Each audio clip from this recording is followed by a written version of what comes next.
Välkommen to fulfilling this belly sting.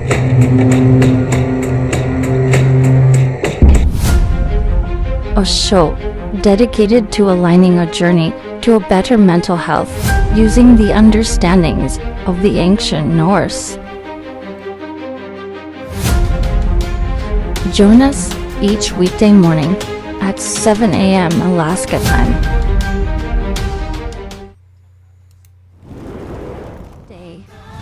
Someone's little girl, daughter, sister, girlfriend, fiance, wife, cousin, mother, auntie, grandmother, great grandmother, elder, disappears, shattering, a family, a community,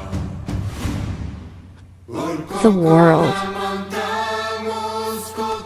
There is something we can all do. Remember them. Look at that.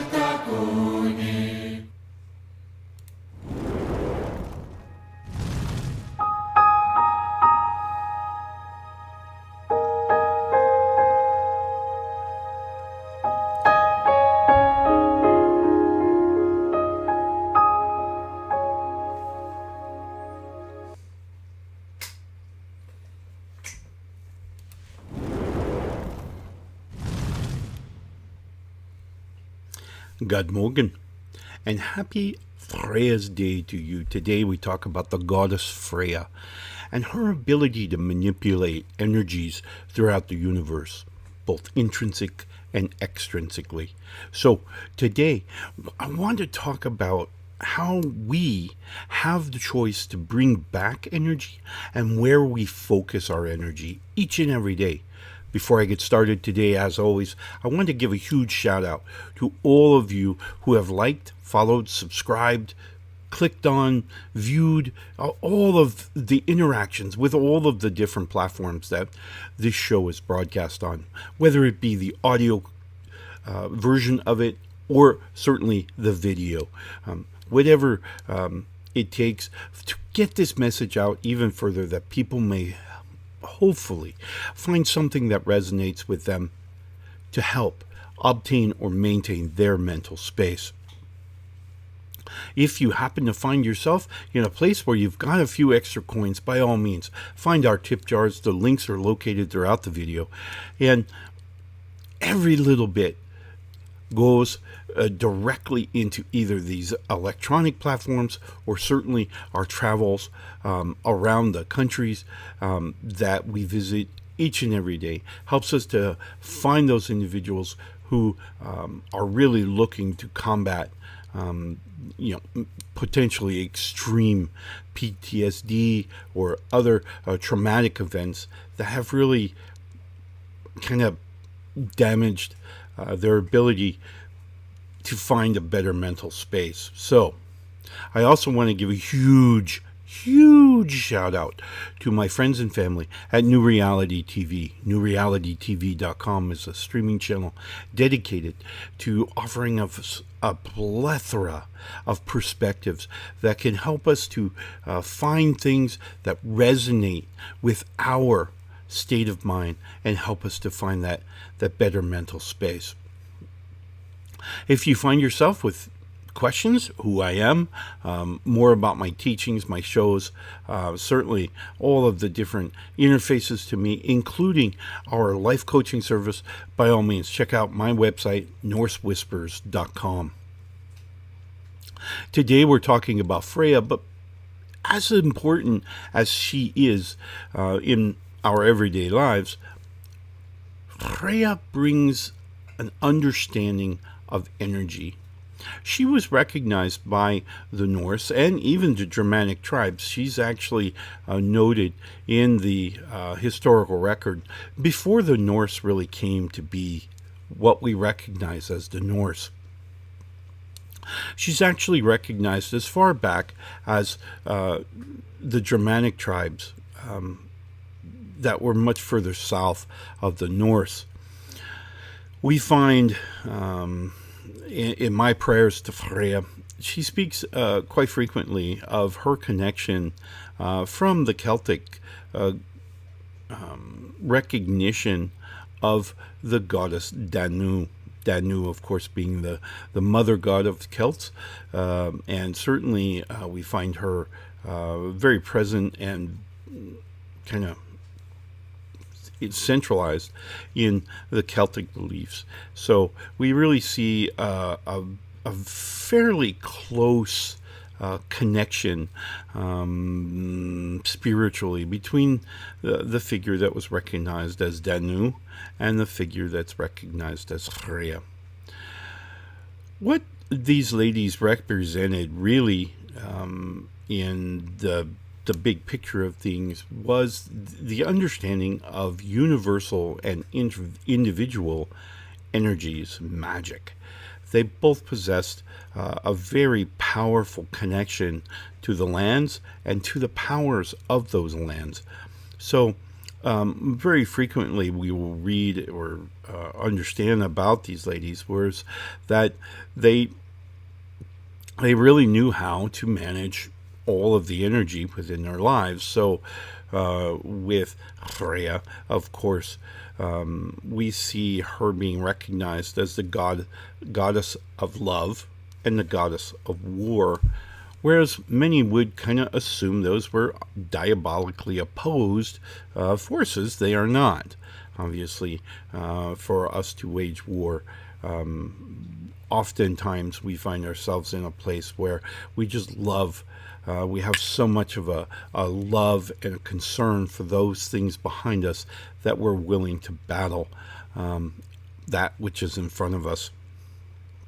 And we find that as a common theme moving across many of the different beliefs, particularly of that time. Today, I want to kind of drill down on understanding how we dictate energy. The universe is filled with it. The universe is filled with energy. It has, from both a scientific perspective and from a spiritual perspective, there is energy abound. Each and every present for us here on the physical realm, the deities, or those figures that are recognized as the deities, including Freyja and Danu, are releasing energy just like everyone else. We are all just releasing energy. It's what we do with it that's kind of the difference, right? So we find that when you and I are in the mall, as an example, we are crowded by energies. We are surrounded by energies because each individual, each physical form is emitting energy, one form or another. Now, there are some energies that are obviously out there. When we are speaking, we are conveying ideas, we are conveying thoughts, we may be conveying feelings. This is energy that we've produced intrinsically, and now we're projecting it externally, right? So we're pushing it out there in all directions. When the spoken word is pushed out through the normal speaking process, we kind of shotgun this energy out to who's ever in the way. Okay, so a passerby, as you and I are now having a conversation here in the mall, and someone were to walk by us, they may overhear our conversation. When they overhear our conversation, they are accepting energy, sound waves, into their ear. This energy is then transformed in the brain, and we do the whole thought process. This is done when we're talking about a mall, as an example, and every individual in the mall is producing energy, whether it's the verbal word, whether it's I'm seeing them, so it's the visual, right? Or Or in many cases, we find that we can feel vibes, right? Many of us, as we get in, particularly in the large crowded spaces like that, we may get overwhelmed. Why? Well, we're probably a little bit more sensitive to the overrun of energy. Everyone's aura that we're interacting with, whether we actually see it or not, all of that is energy that can be absorbed. And sometimes, quite honestly, that can be overwhelming. And so we find people, many individuals with whom come and speak to me, particularly of the younger generations, are always telling me how they dislike people. They dislike crowds. They dislike people in general. And what they're saying is that it's not that they dislike people. It's that their brains simply can't manage this energy influx, and so it's can become exhausting, right? So how do we deal with that?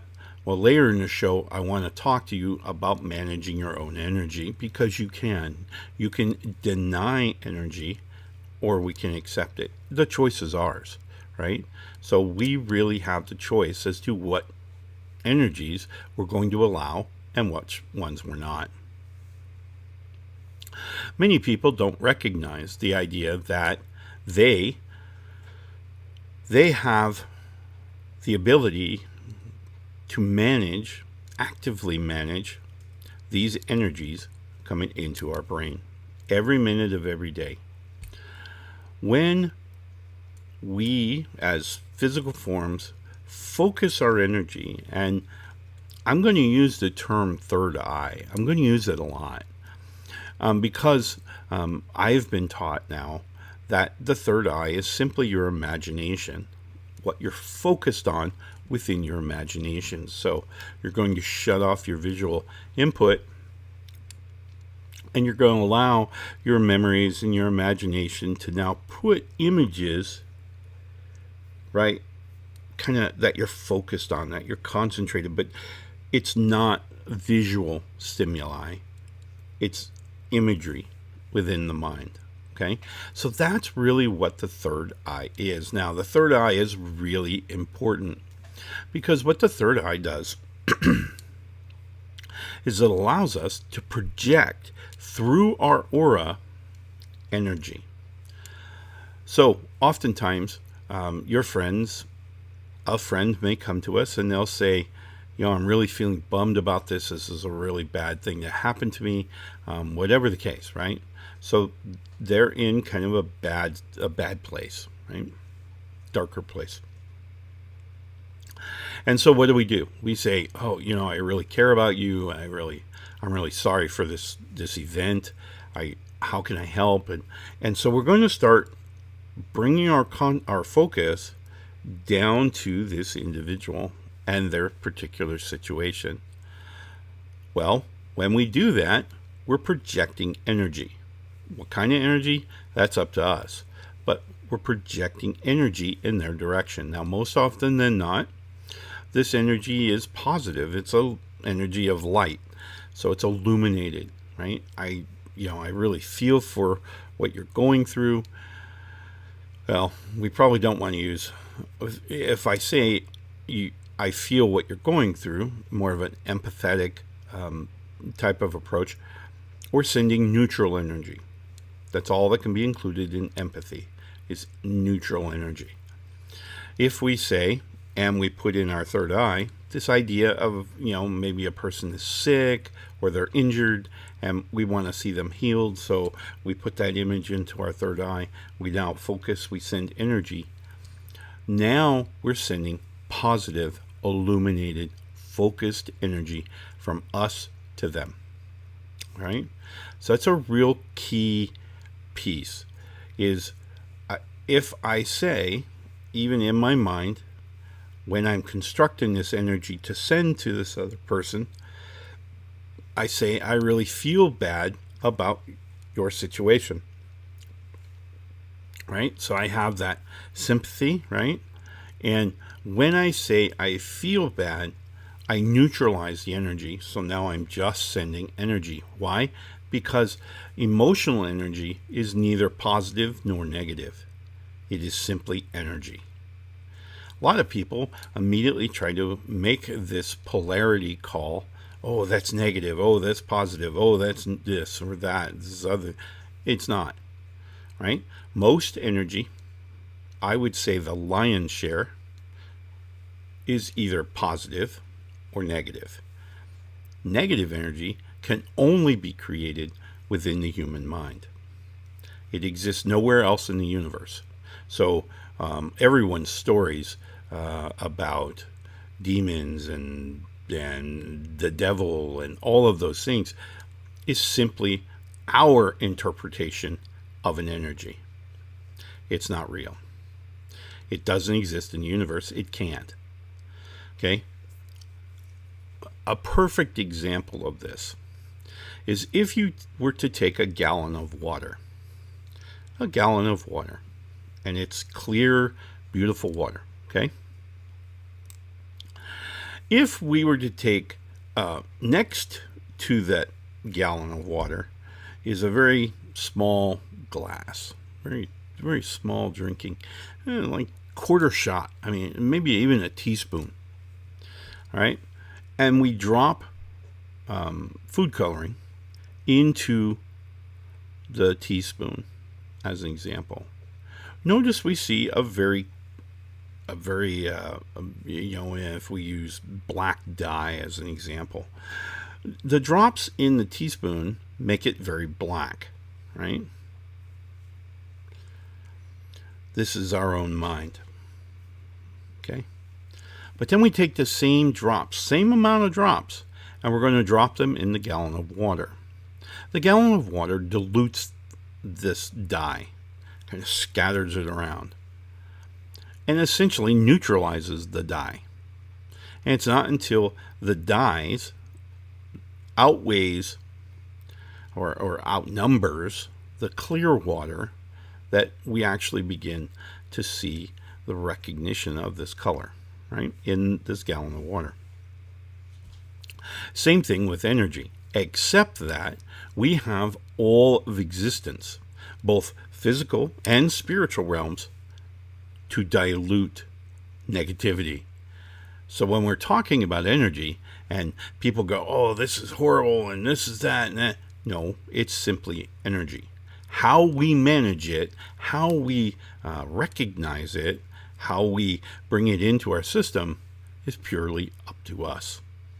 It is on our decision as to how we're going to allow this energy to affect our mental focus and our spiritual journey. All right? So it's all up to us. It's very much the same thing as the teaspoon in the gallon jug. The teaspoon, and we're going to see the individual drops. They're going to coagulate, and it's going to be very color orientated, right? But then we take the same amount of drops and we put them in the gallon of water. They're diluted. They're just spread out all over the place, which means in the vastness of what the spiritual realm is and the physical realm, in the vastness of that, negative energy neutralizes. Positive energy neutralizes. So it's a very focused energy that we find polarity within. And it only exists on the physical realm in a very limited space, right? That's just the reality of energy, all right? So we're going to take a quick break. When we come back, I want to talk about how we can direct our energy, how we become the driver of what energy we accept, what energy we don't, all right? So we're in charge. We have all the authority we need up here, all right? So let's use it. So we'll be back right after this short message. In the air. The time is now. We're all waking up. We're waking up. We're all waking up. It's all shifting. New vibrations. It's you. It's you. It's me. It's all of us. Together. A new time. A new day. A new energy. A new energy. New reality. Awaken with us. Awaken with us. Awaken with us. newrealitytv.com.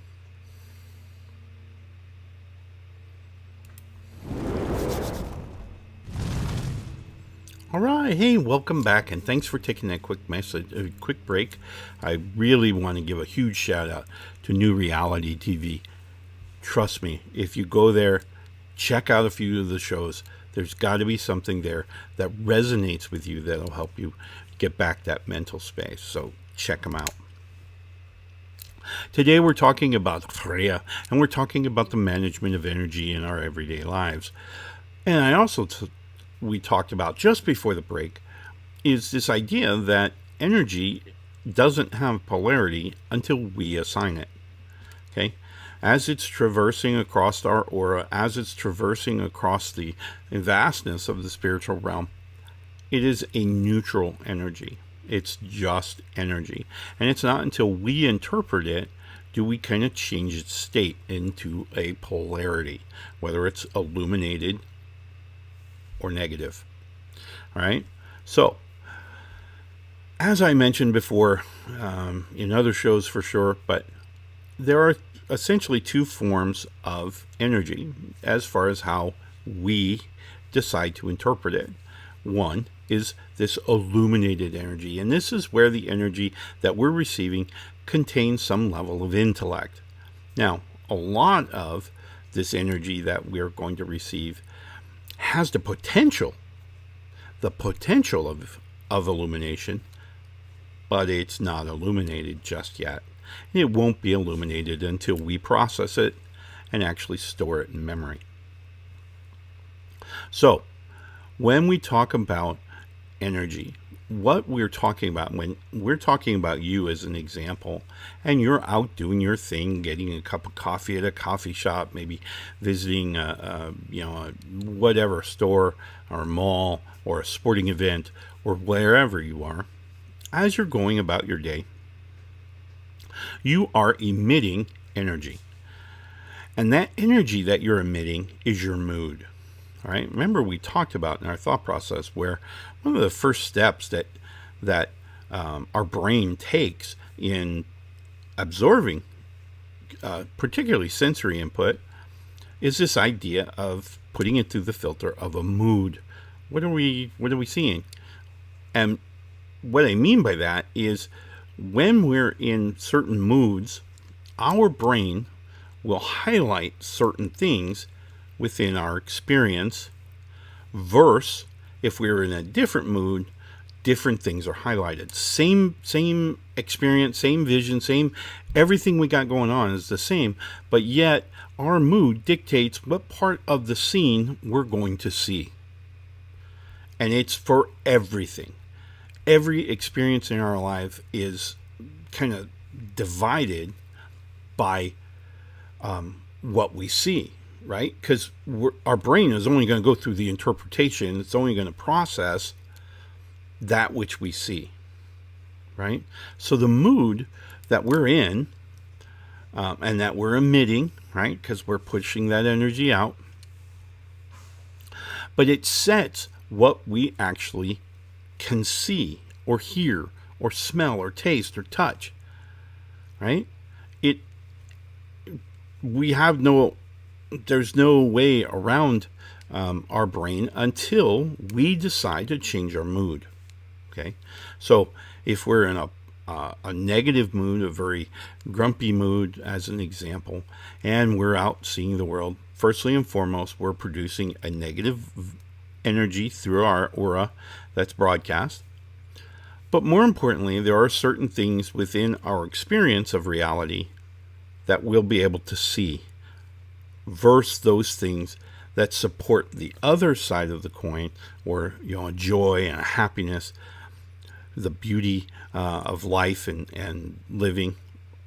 We are forcing ourselves to not see those things because of our mood.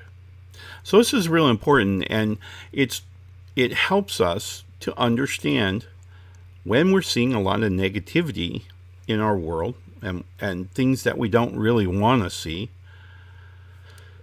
we need to check ourselves. We need to check our own mood. Why are we feeling this way? Right? And so there may be some things that we can investigate, and then we can change our mood. Remember, we always have the authority up here. No one else does. Only us. So if we're seeing a lot of negativity, but we want to remain positive, we can do that. If everything seems to be really, I'm not very interested, this is unwanted, whatever the case, I can change that. I can simply change my mind. I don't want to be unhappy. I want to be happy. How do I be happy? How do I start my journey of happiness? Well, the first step in our quest for happiness and joy is to be that way. Regardless what's coming in. Regardless what sensory input is telling you. You set this. Then things will change in the way you see your world. When your mood changes, when you decide to make that switch, all of a sudden, you're going to start seeing the beauty, the joyful, the pleasant, the wanted, the desired things in your experience of reality. You're setting that tone. So you have to be here first. Then everything we're inputting, all of our sensory input, will now shift to now be highlighting those individual pieces within the experience, within the frame of the experience, in a more positive way. More positively, right? Because we're not looking for the bad stuff anymore. And our brain is always looking at ways to shave off what it has to process. That's what the brain does. The brain is a shortcut master, right? And so it's looking for ways to eliminate some input. And the way it does that is listens to the mood. The mood then says, hey, we don't really care about that stuff over there. This is the good stuff. This is what I want to see. And we start processing that way. Now, obviously, as we take in more positive parts of the experience, those are going to be pushed down to our emotional state. Our emotional states will then change to adjust to the energy that it's receiving. Biochemistry will be created, and lo and behold, your brain will experience joy. Now, having said that, we need to know what joy is. Some people may have never known joy. They may have been surrounded to an existence of unhappiness, of unwanted visions, of negativity, of toxicity. They may be surrounded in that kind of energy, and they may be used to it. And the problem when we talk about, recognizing joy or love or peace or harmony or whatever, is that we're going to train our brain what that looks like. Okay? It's a very important part of who we are. So throughout our teenage years, particularly, I'd say late double digits, or late single digits, and then into the early part of double digits, through our teenage years and early into our 20s, our brain is writing what I call the recipe book. And the recipe book exists in the mind, and essentially what it does is it, as the chemical composition, the biochemistry released by the hormones in the heart, reaches the brain then says, okay, this is the chemical composition that I just received, and the last 50 times I've received the identically same chemical composition, it meant I was happy or I was whatever, right? And so we're building this recipe book. So when teenagers tell me, quite frequently, they say, I don't know what I feel. You're right, you don't. Because you're still learning. You're learning what chemical composition is being received by the brain and what that means societally and what that means against your virtues. Remember, everything kind of stems all the way through your heart, and down to those rocks at the bottom of the well of the self. So what does that mean? What does that mean to you? All of these things helps us to understand energy. Now, today as we celebrate Freyja's Day, Freyja was the goddess of energy. She knew exactly what energies needed to move and where they needed to move to manifest the things that she wanted in her life and in the life of others. So she knew how energy worked. And so when we talk about managing energy in our own life, we're talking about the same ideas that Freyja really brought to the table. So I hope you will take away the lessons today of managing your own energy in much the same way that Freyja brought so many years ago. Remember, ultimately, you're in charge. You get to decide how you're going to allow this energy to then manipulate what you see and how you feel. You get to decide. No one else.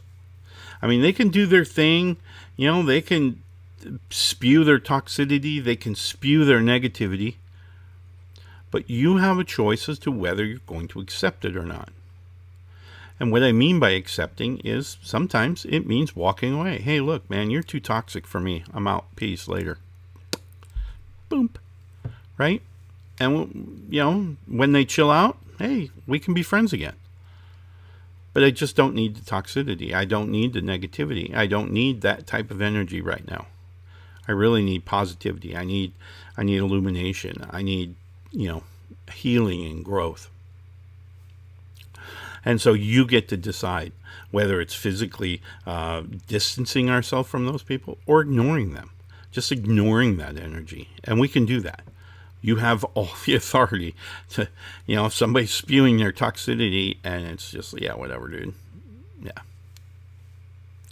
Right? You can do that. You have that authority. No one else. No one else can dictate what's up here except you. How you feel and what part of reality that you're going to interpret is all on you. All right? So let's embrace Freyja's teachings today, and let's work at recognizing what energy we're using, what energy we're absorbing, what energy we're emitting, and most importantly, actively seeking to correct our mood. All right? I wish you the very best weekend, and I wish you the very best Freyja's Day. I look forward to Mani's Day, where we'll talk about really embracing the mental control necessary for us to find the joy, to be peaceful and happy again, right? How do we do that? And we'll talk about that. All right? In the meantime, have yourself a wonderful weekend, and we will see you again as we celebrate the gifts of money. Love and light, my friends. Watching for Felina's Belly Snake, a special production of Whispers of the Norse. Brought to you by the Alaska Ulf Hefnar in South Central Alaska. Guidance and wisdom, courtesy of an ancient Celtic Norse shaman. Thank you so much for joining us today.